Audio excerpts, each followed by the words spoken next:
بسم اللہ الرحمن الرحیم۔ السلام علیکم ورحمۃ اللہ وبرکاتہ۔ ماہ شعبان کی 15ویں شب کی فضیلت۔ نبی پاک صلی اللہ علیہ وآلہ وسلم نے ارشاد فرمایا کہ اے عائشہ رضی اللہ تعالیٰ عنہا، تم جانتی ہو اس رات میں کیا ہوتا ہے؟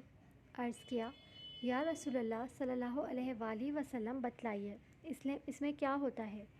آپ صلی اللہ علیہ وآلہ وسلم نے ارشاد فرمایا، اس رات میں یہ ہوتا ہے کہ آدم علیہ السلام کی اولاد میں سے جو شخص اس سال پیدا ہوگا اور جو شخص اس سال میں مرے گا، اس کا مرنا اور پیدا ہونا لکھا جاتا ہے، اور جو فرشتے ان کاموں پر مقرر ہیں ان کو اطلاع دی جاتی ہے، اور جتنا جتنا رزق مخلوق کو اس برس میں ملے گا یہ سب لکھا جاتا ہے۔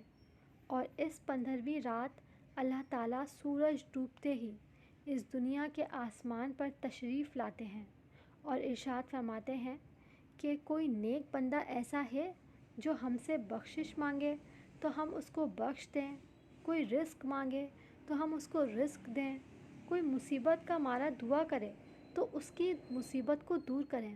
اسی طرح صبح ہونے تک ارشاد فرماتے ہیں، بس بندوں کو چاہیے کہ اس رات میں خوب عبادت کریں اور اپنے گناہوں کی معافی مانگیں اور 15ویں تاریخ کو روزہ رکھیں، اور اللہ تعالیٰ اس رات میں اپنی مہربانی سے بے شمار بندوں کو بخشتا ہے، مگر کافر، مشرک، کینہ رکھنے والے کو اور قاتل کو نہیں بخشتا۔ اللہ پاک سب کو اپنے حفظ و امان میں رکھے، اور اللہ پاک ہماری تمام جائز دعاؤں کو قبول فرمائے، ہماری بخشش فرمائے، اور ہمیں دنیا اور آخرت کے امتحانوں میں کامیابی نصیب فرمائے۔ آمین یا رب العالمین۔